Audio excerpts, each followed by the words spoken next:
Steel did not grant the quick martyrdom their prayers begged for. As flames licked the iconostasis and smoke thickened the chapel in Thessaly, 30 Orthodox nuns were torn from the altar. The conquerors were not hunting lives, they were hunting souls. What followed would be whispered for centuries in the Greek mountains, a fate many would call worse than death. What is worse? When killing becomes a mercy denied, when a body is spared so that a spirit can be unmade in slow daylight. This is not the story of a wall falling or a city taken. It is an invisible war fought in cells and courtyards, between an empire's absolute will and the unyielding faith of women. After the fall of Constantinople in 1453, the world trembled before the Ottoman crescent. But conquest for the Sultan was not measured in fortresses alone.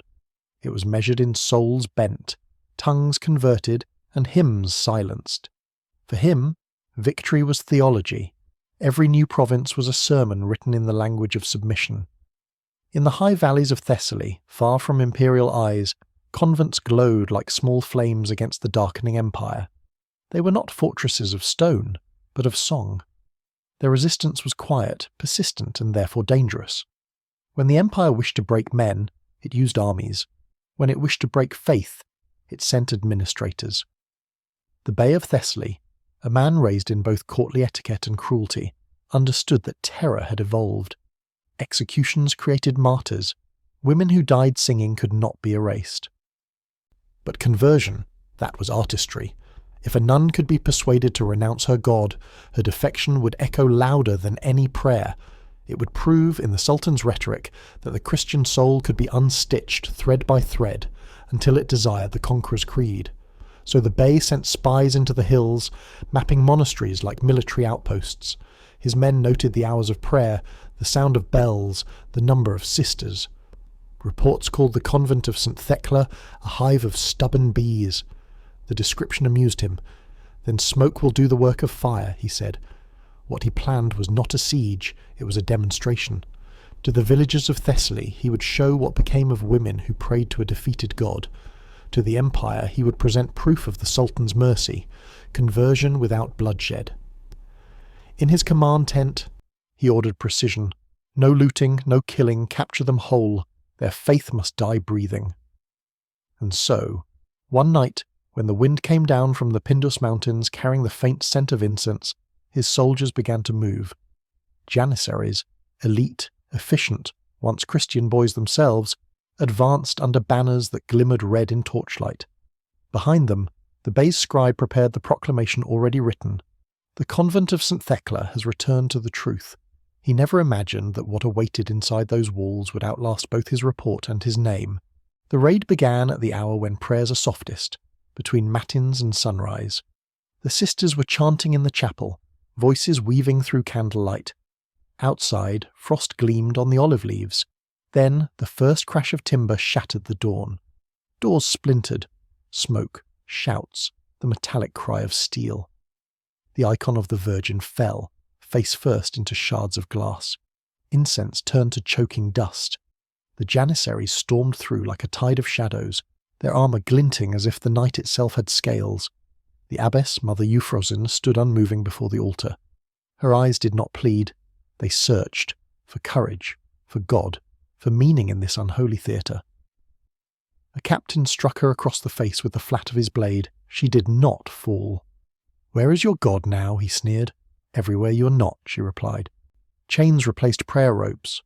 The women were herded into the courtyard, the air thick with the smell of burnt oil and fear. Some trembled, some sang softly through cracked lips. The youngest, Anastasia, only 16, clutched her wooden cross until it splintered in her palm. Blood mixed with incense ash. As dawn broke, the soldiers marched them downhill toward the fortress. It was a theatre of humiliation, designed to be seen. Villagers peered from doorways as the procession passed. 30 veiled figures barefoot on gravel, their habits torn, each step a sermon of defiance. The Janissaries jeered, forcing them to recite verses from the Quran they did not understand. One woman stumbled, another lifted her by the arm. Euphrosyne whispered, "If you fall, fall on your knees." At the fortress gates, the Bey awaited them in ceremonial robes, perfumed and composed. He greeted them not as captives, but as daughters returned astray. His tone was honey, his eyes were steel. "Your convent has been spared because the Sultan is merciful," he declared. "No more blood, no more chains, only understanding." Euphrosyne's answer was measured, quiet, and sharper than defiance. "If your mercy must destroy what we love, then it is another name for conquest." The Bey smiled thinly. He admired composure. It made the breaking more satisfying. He ordered that they be washed, clothed, and fed. "No dungeons," he told the guards. "Soft walls crack the hardest stone." The women were led away into cells lined with carpets and light. To outsiders it looked like kindness. But Euphrosyne understood the architecture of temptation. A clean cell can be the cruelest cage, and comfort, when weaponized, is more corrosive than pain. That night, as the lamps burned low and the fortress settled into silence, a single sound rose from the women's corridor. A hymn, fragile yet unbroken, threading through the dark like a surviving ember. And for the first time the Bey felt something he had never associated with conquest. Unease. When the sisters awoke, their world had shifted. The walls were not stone and rot, but polished plaster. The air smelled of jasmine and warm bread. Gone were the shackles. In their place, silk curtains, silver trays, and the calculated grace of civility. The fortress had turned into a stage. The Bey visited not as a conqueror, but as a host. He entered their chambers with his court imam, carrying scrolls, perfumes, and the easy smile of a man who had already won. "You're free," he told them, "if freedom means the ability to choose what is right." No threats, no screams, only persuasion. It was psychological warfare. Kindness sharpened to a blade. Each morning, servants entered quietly with trays of fruit and cool water. "You are honoured guests," they said. "Not prisoners." The sisters were allowed to walk the courtyard under watchful eyes. Birds sang from golden cages. A fountain murmured nearby. The illusion of peace was intoxicating. The imam's visits were the softest assaults. He spoke in parables, not orders. "God is one, and he is merciful. Do you not see? You and I worship the same, but you cling to a name divided by men." His voice was honey in a desert of exhaustion. To others, it might have seemed reasonable, but to Euphrosyne, it was venom disguised as grace. "Mercy without truth is deceit," she replied once, her tone still, her face unshaken. The imam smiled, bowed, and promised to return. At night, the women huddled together in whispered prayer. The youngest cried, not from fear, but from confusion. "He speaks so gently," one said. "Perhaps he truly means peace." Euphrosyne pressed a hand to her cheek. "Evil rarely shouts. It persuades." Weeks passed. The temptation was not hunger or pain. It was relief. The slow pull toward ease. They were offered comfort, beauty, and a way to survive without scars. "Convert," the Bey urged, "and live well. You may teach, you may heal, you will not be forgotten." But they knew. To accept would mean dissolving into silence. One by one they refused. Each rejection fed the Bey's irritation. Each prayer became a stone in his chest. What he had expected to be simple diplomacy had turned into an invisible rebellion. He began to notice something unnatural in their stillness. The harder he pressed, the calmer they became. The more he reasoned, the less they moved. It was as if his words sank into an ocean of faith too deep to disturb. At last, he ended the charade. "Enough," he said. "Mercy is wasted on stones." The next morning the silk was gone. The food turned to crusts, the lamps to smoke. The sweet tone of the guards became iron. The gentle siege had failed. Now came the slow demolition. Cruelty arrived not with a roar, but with subtraction. One by one their comforts vanished.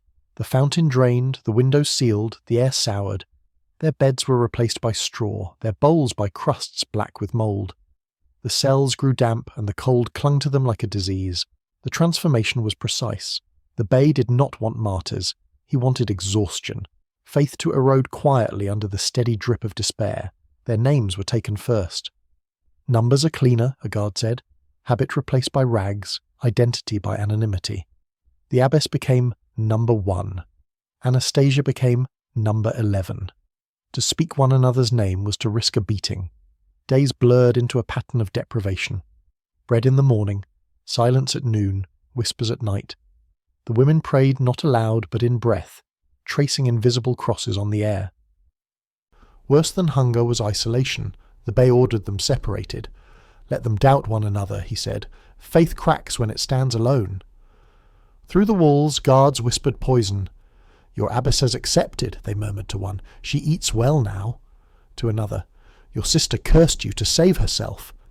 It was an experiment in betrayal, the kind only an empire could afford. But Euphrosyne had foreseen this.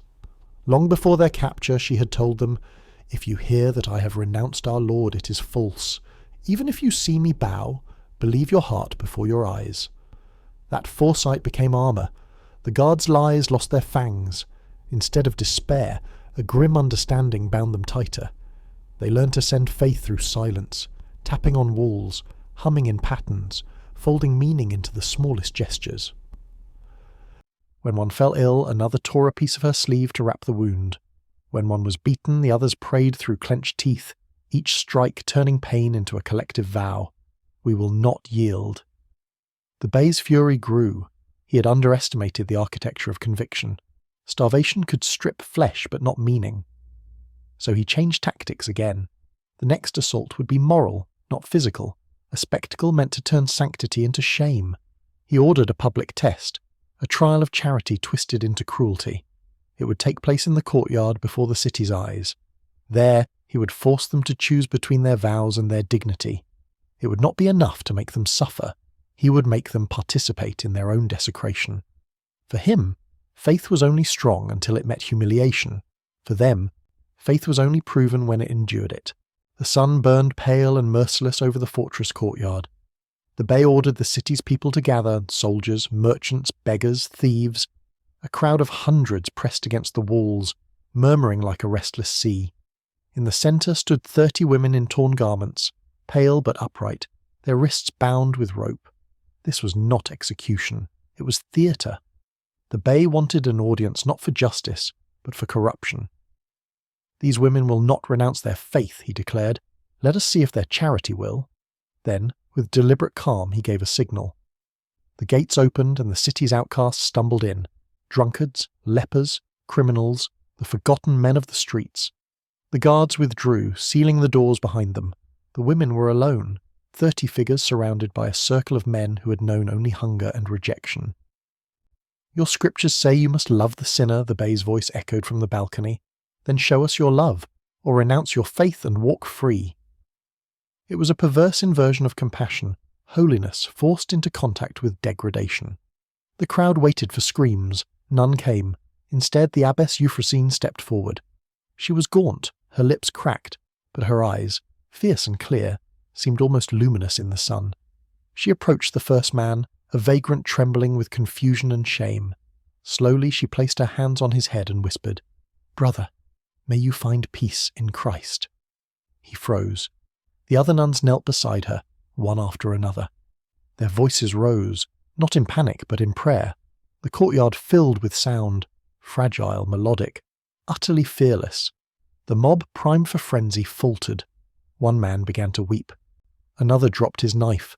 Something impossible was happening. Compassion had turned the trap into a benediction. The soldiers above shifted uncomfortably. The Bey's triumph was collapsing into a sermon, and he was its unwilling witness. When the prayers ended, the women were still kneeling. The beggars, instead of touching them, stood apart as if before saints. "Enough!" the Bey roared. His voice cracked. "Take them away!" But even as the guards rushed in, the spell lingered. For the first time, the fortress trembled not with violence but with silence, the kind born of shame. That night, the Bey did not sleep. He replayed the image of the abbess kneeling in the dust surrounded by men who should have destroyed her, but instead found themselves changed. His empire, he realized, could command fear, but not reverence. And that frightened him more than rebellion. The next morning his orders shifted again. No more persuasion, no more trials. The women were to be erased, not killed. Killing would immortalize them. Scattered, sold, forgotten, that would be cleaner. And so began the final act of erasure. The 30 were divided like coins of tribute, their fates assigned to distant corners of empire. The record lists only 3 names remembered clearly: Euphrosyne, Anastasia, and Theodora, but through them the story survives. Anastasia, 16, was sent west across the sea to Algiers, a city of markets and ships where captives were traded by the dozen. She was sold to a military brothel that serviced Ottoman garrisons, a place where laughter was forced and silence was bought. The men who came to her had faces hardened by war. To them she was neither woman nor soul, only distraction. But within that filth she built a rebellion no sword could see. She prayed for herself and for them. Her whispered hymns, nearly lost in the noise of sin, began to reach others, other women forced to serve who started to pray beside her. The walls that imprisoned them became in secret a chapel. Euphrosyne the abbess was sent east, condemned to the salt mines of Anatolia. There, the air was knife-sharp with dust. Sunlight reflected white off the earth, burning the skin raw. Water was rationed by faith, a sip for obedience, a cup for denial. She refused both. "I thirst," she said, "but not for mercy from men." Days turned to weeks. Her skin cracked, her body shrank, but her resolve grew into legend. The other prisoners, criminals and slaves alike, began to look to her as a silent prophet. Once, a Nubian convict shielded her from a whip. The foreman struck him dead. Yet his act, that one motion, broke the spell of fear. In the mine's darkness, a quiet fellowship began to grow. Theodora, elder and frail, was sold to Smyrna, not to chains, but to comfort. She became the Christian curiosity in the household of a rich merchant. Silken robes, warm meals, soft music, her prison was luxury itself. But isolation corrodes differently in silk. Each day she was told, "Your sisters are dead, you alone were spared." Her scriptures began to fade from memory, verses blurring into fragments. To hold on to herself, she invented a ritual.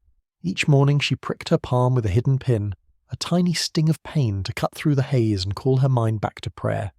It was her way of remembering the real world, the world of suffering and conviction, where meaning had not yet been traded for comfort. 3 women, 3 prisons, degradation, labour, and illusion. Each found a different path to endurance. Anastasia turned prayer into rebellion. Euphrosyne turned suffering into command. Theodora turned memory into armour. They were scattered so that memory itself would die. But memory is stubborn. It clings like salt to the wound.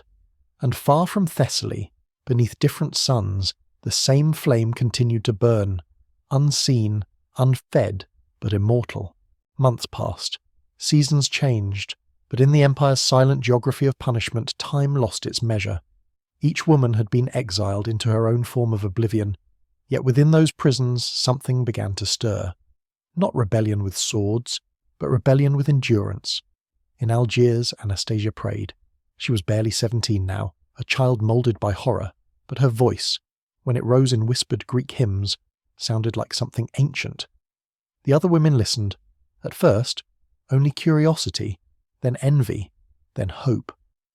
One evening, after a soldier left her cell, she knelt beside another captive, a woman from the Caucasus who hadn't spoken in weeks, and prayed for her aloud. The prayer was not eloquent, it was human, and that humanity spread faster than despair ever could. Soon the entire brothel, the very building meant to degrade them, had become a network of secret prayers, of small defiances, women crossing themselves when guards looked away, humming fragments of the liturgy during the forced music of the night. They could not escape, but they reclaimed the one territory no empire could map, the soul. In the salt mines, Euphrosyne's body had become translucent from hunger, her breath dry as dust. She had not tasted water in 2 days when the foreman came again. "Drink," he said, holding out a wooden cup, "and speak the name of the prophet." She looked at the cup, then at him, and answered simply, "Water that denies truth is not water."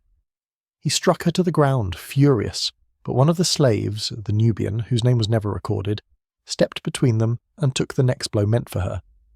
The whip tore his back open, and he fell. But Euphrosyne crawled to him and whispered, "You are free." He smiled as if she had told him something he'd always known. After that day, the entire mine began to change. Prisoners who had stopped speaking began to sing again while they worked. Chains clinked in rhythm with prayer. The guards cursed, but they could not silence the strange calm that had overtaken the pit.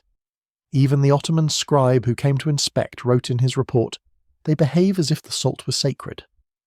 In Smyrna, Theodora lived in a mansion of marble and mirrors. Her captors assumed luxury would sedate her faith, but comfort only made the absence of her sisters unbearable. She had not heard another Christian prayer in months. Her mind, dulled by safety, began to fray. So she turned pain into discipline. Each morning she pressed the hidden pin into her palm until a drop of blood welled, a private sacrament, a way to remind herself that Christ had bled too.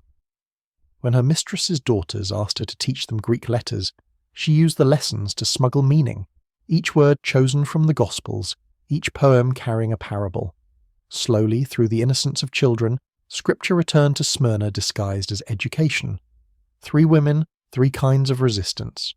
Anastasia's was communal, faith shared among the broken. Euphrosine's was spiritual, turning agony into leadership. Theodora's was intellectual, turning memory into rebellion. Each was a fire, small, hidden. But fire spreads, especially in silence. In 3 corners of the empire, invisible threads began to move toward each other.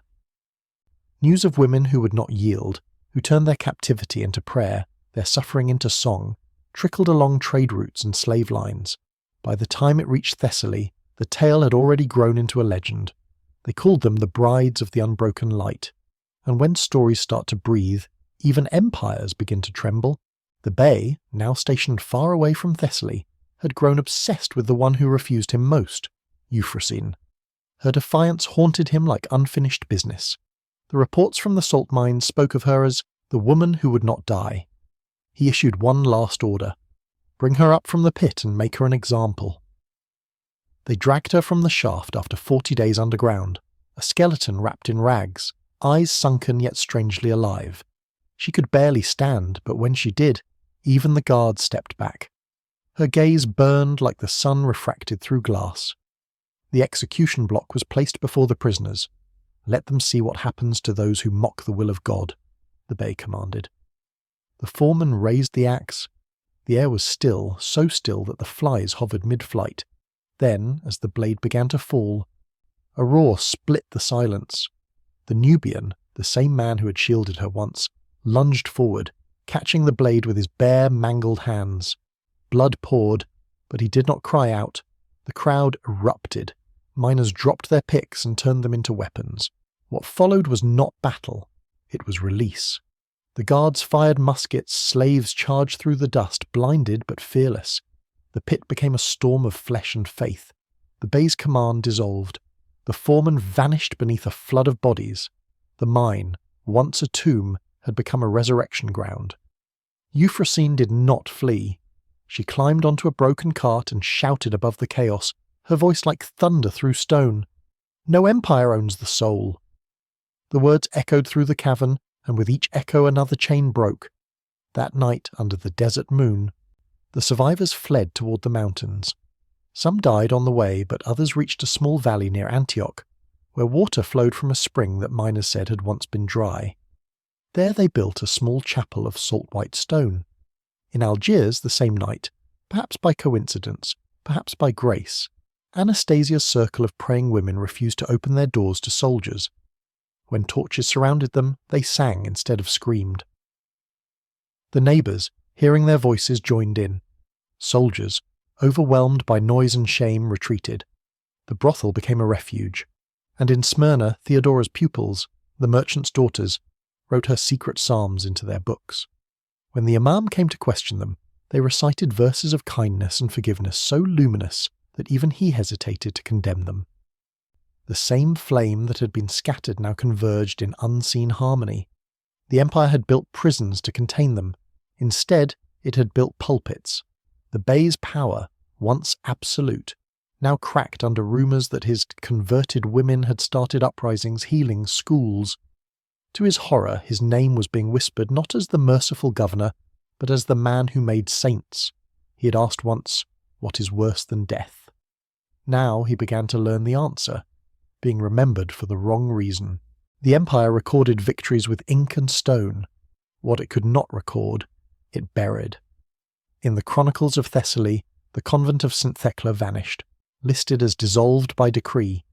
The Bey's name appeared once more in a register of disciplinary removals, then nowhere again. The Sultan's court praised his prudence in suppressing unrest, unaware that the true rebellion had already spread like an invisible contagion. Through faith, through rumour, through the ungovernable human memory of suffering endured with dignity. No one knows precisely how Euphrosyne escaped the mine after the uprising. Some said she was carried out by the same Nubian who caught the axe, dying in her arms before sunrise. Others claimed she walked out alone, barefoot, wrapped in rags that still shimmered faintly with salt. What is certain is that she never returned to Thessaly. In the wasteland beyond Antioch, among the survivors, she built something no empire could confiscate, a monastery carved out of white rock, where the salt crusted the walls like frozen tears. It had no bell tower, no gold, only a spring, a courtyard, and silence. Travellers called it the House of the Thirsting Saints. There she welcomed the broken, slaves, widows, soldiers who had lost their faith, and taught them the only creed she had left. To endure without hatred is to conquer. Anastasia lived long enough to see the women of Algiers turn their brothel into a refuge.